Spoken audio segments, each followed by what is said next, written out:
नमस्कार, सुबह के 11 बज चुके हैं। मैं हूं आपके साथ दिव्या तिवारी। खबरों की शुरुआत करेंगे बड़ी खबर के साथ। बीएसपी से जुड़ी हुई ये बड़ी खबर मिल रही है। लोकसभा चुनाव में बीएसपी के कई फैसलों पर सवाल। आंवला से बीएसपी प्रत्याशी का नामांकन रद्द होने के बाद हुआ अप्रूव्ड और बरेली में बीएसपी के प्रत्याशी छोटे लाल गंगवार का पर्चा खारिज हुआ। आंवला में भी जद्दोजहद के बाद नामांकन की मिली हरी झंडी। दोनों ही मामलों में पार्टी ने जनरल कोऑर्डिनेटर से रिपोर्ट तलब की है। वाराणसी में प्रत्याशी बनाए गए अतहर जमाल लारी ने टिकट मिलने के बाद चुनाव लड़ने से इनकार कर दिया। इनकार करने के बाद आनन फानन में पूर्व सभासद सैयद नयाज अली को टिकट दिया गया। झांसी के प्रत्याशी राकेश कुमार कुशवाहा को टिकट देने के बाद पार्टी से बाहर कर दिया गया। मथुरा में टिकट देने के बाद फैसला पलटना पड़ा। फिरोजाबाद और मैनपुरी जैसी महत्वपूर्ण सीटों पर भी एन वक्त पर प्रत्याशी बदल दिया गया। मैनपुरी में तो पार्टी प्रत्याशी गुलशन देव शाह के पाला बदलकर सपा में चले गए।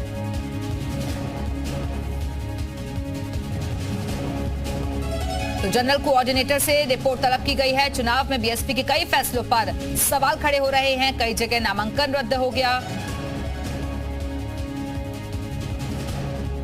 टिकट देने के बाद फैसला पलटना पड़ा। फिरोजाबाद और मैनपुरी जैसी महत्वपूर्ण सीटों पर भी एन वक्त पर प्रत्याशी बदल दिया गया। मैनपुरी में तो पार्टी प्रत्याशी गुलशन देव शाह के पाला बदलकर सपा में चले गए।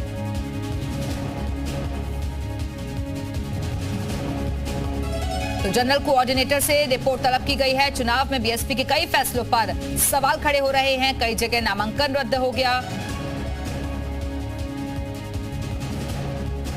तो लोकसभा चुनावों में अब दूसरे चरण की वोटिंग का दिन नजदीक है, लेकिन उससे पहले तीसरे दौर को लेकर एक चौंकाने वाली बात सामने आई है। चुनाव आयोग ने यूपी में 78 उम्मीदवारों के नामांकन पत्र खारिज कर दिए हैं।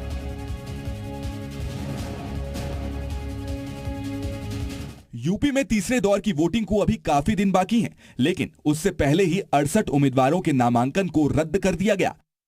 तीसरे चरण के उम्मीदवारों के पर्चों की जांच के बाद 104 उम्मीदवारों के नामांकन पत्र वैध पाए गए, लेकिन 68 उम्मीदवारों के पर्चे खारिज कर दिए गए।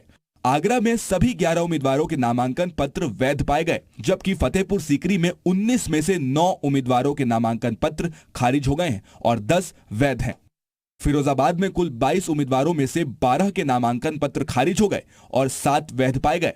वहीं मैनपुरी में कुल 12 उम्मीदवारों ने नामांकन किया था, जिनमें से 4 के नामांकन पत्र खारिज हो गए, जबकि 8 के नामांकन वैध थे। एटा में कुल 14 प्रत्याशियों के नामांकन में से 4 के नामांकन पत्र खारिज हुए और 10 प्रत्याशियों के नामांकन पत्र वैध थे। बदायूं में कुल 16 प्रत्याशियों में से 4 प्रत्याशियों के नामांकन पत्र खारिज कर दिए गए, जबकि 12 प्रत्याशियों के नामांकन पत्र वैध पाए गए। आंवला लोकसभा में 21 उम्मीदवारों ने पर्चा दाखिल किया, जिसमें से 12 उम्मीदवारों के नामांकन पत्र खारिज हो गए और 9 वैध पाए गए।